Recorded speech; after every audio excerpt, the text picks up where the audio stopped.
So I would like to start out by acknowledging, I guess, my co-authors who are not presenting with me today.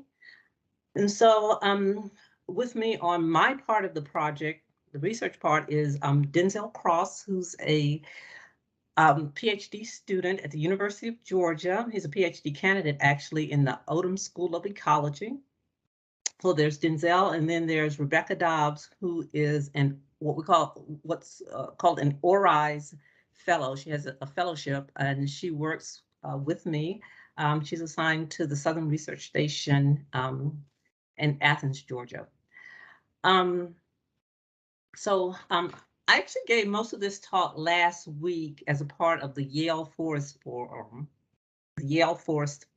So for anybody who may have attended that discussion, most of what I say here will be a recap of that. But the advantage of today's talk is that Alan Doyle, the South River Forest Coalition, he's actually here, and he can really give a firsthand account of that organization's activities rather than me sort of trying to summarize it or paraphrase it. Okay. So this presentation, both mine and Alan's, as Annie mentioned, it takes a look at a section of South Metro Atlanta, specifically Southeast Atlanta, and that's in Fulton County, and then neighboring DeKalb County, in particular, unincorporated Southwest DeKalb County. And both of these spaces are within the South River watershed.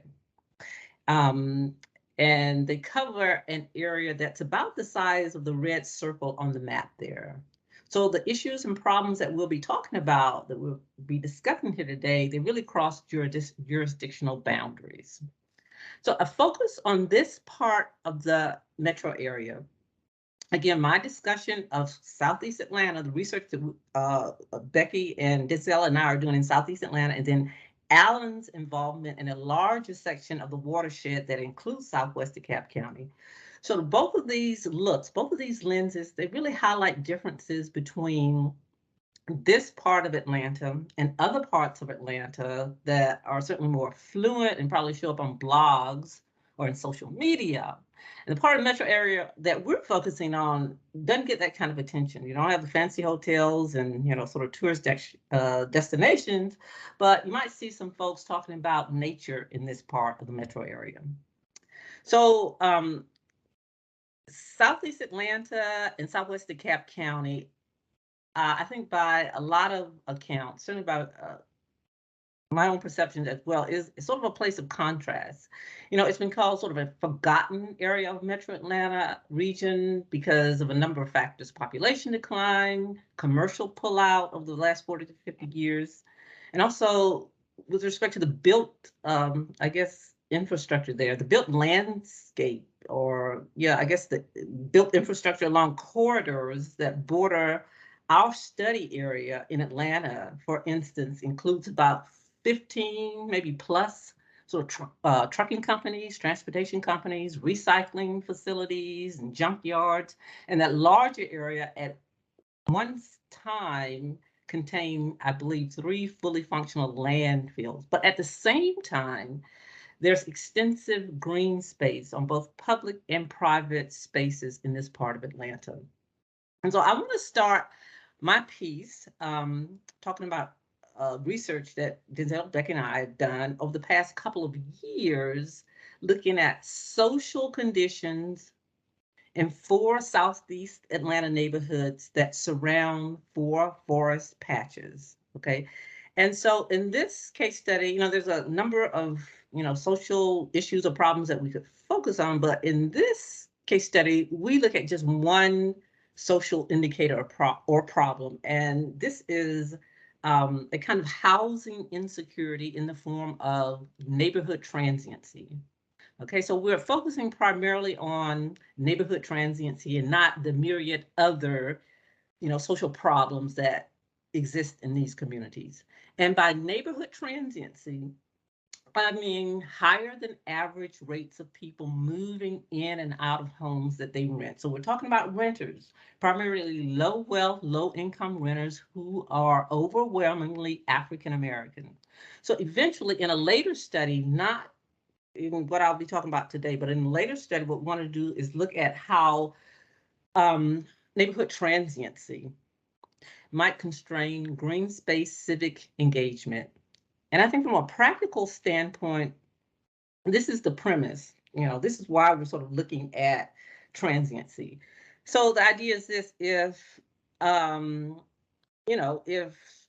people are moving really frequently in and out of their homes, they probably aren't engaged in civic matters, including anything that has to do with green space preservation or conservation. I think transiency is an important but overlooked topic when it comes to sort of green space interventions in neighborhoods. Okay, so the forest patches near our neighborhoods, they occur on the sites of 4 former public housing projects in the city. And their emergence over about a 10-year period is really sort of fascinating for me because I grew up in one of the subdivisions that's adjacent to one of these old or former public housing project communities, which is now, that space is really now occupied by trees and other green spaces. It's now a forest patch. So I grew up in the Rebel Valley Forest subdivision, and this was in the 1970s, early 1980s, and I can really remember these communities, and not just mine, but many of these communities in Southeast Atlanta, where we had subdivisions adjacent to public housing projects. And I can remember sometimes the sort of volatile conditions and sometimes the tensions that existed between people who lived in the projects and folks who lived in those home owning subdivisions. And because the patches, they occur on former public housing project lands, I'll spend some time talking about the origins of public housing in Atlanta and how federal housing policy in the 1970s influenced Black communities then, and also how this legacy persists and perhaps contributes to contemporary neighborhood transiency in Atlanta, Georgia. Okay, so just a bit of history about public housing in Atlanta. In 1936, Atlanta was the first U.S. city to construct public housing, and the idea back then was to get rid of the city slums. Where you had a lot of poor people. Well, not so much, like, you had a lot of people, just that Blacks and whites lived in sort of these slums and dilapidated housing, and in some cases in these communities, Blacks and whites, they lived pretty close to each other, maybe a street or two over. But of course, when the public housing was built, because it was a Jim Crow segregated South, you had distinct, separate, segregated public housing for Blacks and public housing for whites. Okay, so that was 1930s. Public housing comes in to help ameliorate conditions, to help improve housing conditions for folks who needed it, right? Fast forward about 50 years, now we're in the 1980s, and by that time, sort of big government programs, the New Deal era kind of money that had funded public housing back in the 1930s, that had kind of gone away. So it had gone out of fashion. And also by this time in the 1980s, the overwhelming majority of the residents in Atlanta in public housing were African American, and this is probably the case for most big cities in the U.S. Okay, so most of the folks, and not by a small margin, but by a huge margin, most of the folks who occupied public housing certainly by the 1970s and 80s, they were African Americans in Atlanta and probably elsewhere, which probably meant there was less sympathy about housing needs for this population segment. And also by the 1980s, most of Atlanta's larger public housing units, they were in pretty bad shape structurally due to poor quality building material, and the maintenance wasn't that good. So they really looked a hot mess, and so there was this sort of growing idea, sort of attitude, sentiment in the city that public housing projects were really, they had become a liability, really an eyesore or an embarrassment to Atlanta, which in the 1980s was really trying to emerge as this sort of world-class city. It saw itself, sort of striving for the likes of a New York or DC rather than being this sort of provincial southern town. So what to do. And so by the time the 1990s rolled around, there are three things that were specific to Atlanta that really helped to usher in a new era when it came to providing housing for the poor. So by that time, by the 1990s, there was this really strong emphasis on private market solutions to housing for the poor. The idea here was that the private real estate market could provide this housing rather than the federal government. And also in the 1990s, Hope 6 funding came along, and this is the funding from the federal government. And that acronym HOPE, H-O-P-E, that stands for Housing Opportunities for People Everywhere. And so this funding was an outcome of the 1974 Federal Housing and Community Development Act, which again shifted the federal government's focus from providing sort of the spatially concentrated public housing units to housing choice vouchers, which is commonly known as the Section 8 program or Section 8 rent subsidies. And families can use these, let's see, housing choice voucher or Section 8, I use those terms interchangeably. They can use these vouchers to rent they could use these vouchers to rent single family homes or multifamily homes, ideally in low poverty communities. And so by the 1980s, 1990s, you had this philosophical sort of shift that had occurred, the end of big government solutions to housing for the poor, let the market provide it. And then Hope 6 funding came along to facilitate that shift. And then in Atlanta, this is what's really unique to Atlanta. All of this came together when Atlanta won the 1996 bid for the Summer Olympic Games, which really sort of added this urgency to for the city, for its leaders to clean up the city. Want to clean it up again, but ironically, the cleanup this time had to do with getting rid of public housing rather than establishing it or constructing it. We want to get rid of the public housing because a lot of it was, or a good deal of it was sort of in the, close to the city center, or else it would be near where folks who were viewing Olympic Games or participating in the Olympic Games where they would be. So we got to clean up that city and do something about public housing. So contemporarily today, all of the 25 or so large public housing projects have been torn down in Atlanta.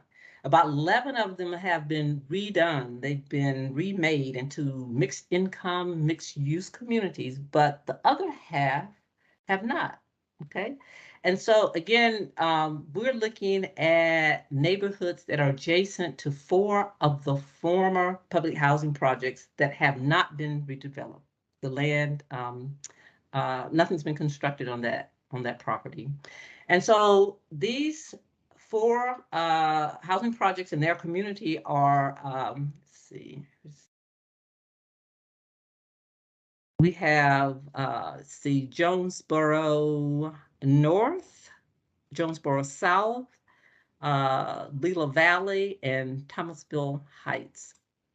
And also the larger communities that surround each of these former projects are the Thomasville Heights subdivision of single-family homes, then the Lila Valley and Rebel Valley Forest subdivisions that are adjacent to the old Lila Valley public housing projects, and then Brownsville Park is near the old Jonesboro North and Jonesboro South housing projects. And all of these properties, all of this land, all of these sites are in Southeast Atlanta, in the South River watershed, which is a part of the Upper Ocmulgee River Basin. And so here I want to pause just a little bit to focus some attention on the ground to try to illustrate how public housing impacted Atlanta communities historically. And here I'm just going to focus on the Thomasville Heights community because it's the largest of the four project sites. It was the largest of those projects. The original Thomasville community, at its start, it was started out as a historically Black community, founded in the really early part of the 20th century by Henry Thomas and his wife, Amanda Thomas, both of whom were African Americans. But that old Thomasville community of probably cinder block homes or wood frame homes, it was remade in the 1960s. And that remake was accomplished with urban renewal, which was on the one hand a success story because it really offered the sort of the ideal of the American dream of home ownership to African Americans who had been confined to West Atlanta ghettos, right? So the new planned Thomasville Heights subdivision that resulted from urban renewal of these single family homes, it really offered these modest but modern brick homes in a planned neighborhood with a brand new elementary school, public parks, swimming pool, churches. So it was a good thing. But while that was a good, that build out was good, okay, arguably, by any objective or subjective sort of measures. Um, while the larger Thomasville Heights urban renewal effort may have started out well, I think its premise was somewhat shaky because the remake of the Thomasville area, while it provided affordable housing for African Americans, that renewal, it also maintained the status quo because it really acted to perpetuate the concentration of poor Black populations, this time in the Thomasville Heights housing projects, which are directly adjacent to the subdivision. You can see here on this this slide here, the photo on the top, the housing projects, the former housing projects are outlined in red, and the Thomasville subdivision is just south of that, across that road, which is McDonough Boulevard. And so in the late 1960s, this concentration of poor Blacks in public housing projects, it really started to sort of aggregate in Southeast Atlanta, where our study area is. And so public housing projects were located not just in the Thomasville area, but also very close at that time to white working class communities nearby the Thomasville area, like Browns Mill Park and Rebel Valley Forest. And of course, this only sort of, I guess, aggravated white flight. Okay, so by the early 1970s, the area of Southeast Atlanta that pretty much coincides with our study area, that part of the city, and it's indicated here in by this clip here from an old Atlanta Constitution, a newspaper article here. In that part of the city, in the early 1970s, had about 2.5 times the number of public housing projects as all other quadrants of the city combined. Okay. And I think that citing a public housing in this part of the city really had the effect of reinforcing the city's patterns of racial segregation and poverty concentrations. And so in our study area, the scenario unfolded something like this. So during the almost 40 years or so, when each of these public housing projects were occupied, roughly from about the late 1960s to the early 2000s, what you had sort of low income renters living in the housing projects and federally subsidized multifamily housing units. And then also increasingly in the 1980s, 1990s, when that Section 8 program was more activated, you had more and more poor people began moving into federally subsidized single family housing units in these adjacent subdivisions. And so these houses, they became available because the homeowners, certainly the white homeowners, but also I say Black middle class or Black working class homeowners, they began abandoning these communities that were adjacent to these public housing projects. And so again, I think this concentration of low-income populations just really acted to Concentrate poverty, and I think it may be a key factor explaining Section 8 housing, the proliferation of Section 8 housing in this part of the city in South Atlanta. And I think that Section 8 housing concentration may intensify, in some ways, neighborhood transiency. So since the 1970s, Southeast Atlanta neighborhoods, including those near these forest patches, they are now overwhelmingly African American. Poverty rates are at least twice that of the citywide averages, but there has been a significant and sort of palpable decline in the population at the same time. Okay. All right, so our study then. So we started this project, sort of on the ground. We tried to start it sort of at a grassroots level by talking with people familiar with these neighborhoods. And some of the folks that we talked with had family ties that went back to the 1950s, and they were all African Americans. And I think the comments that really kind of grabbed my attention, they came from longtime community activists who pointed out the transient nature of these neighborhoods near these forest patches in terms of the high number of renters in the area. But it's not just that there were, a large number of renters in the area, but that the renters were Section 8 renters who tend to move a lot, maybe more often than other renters.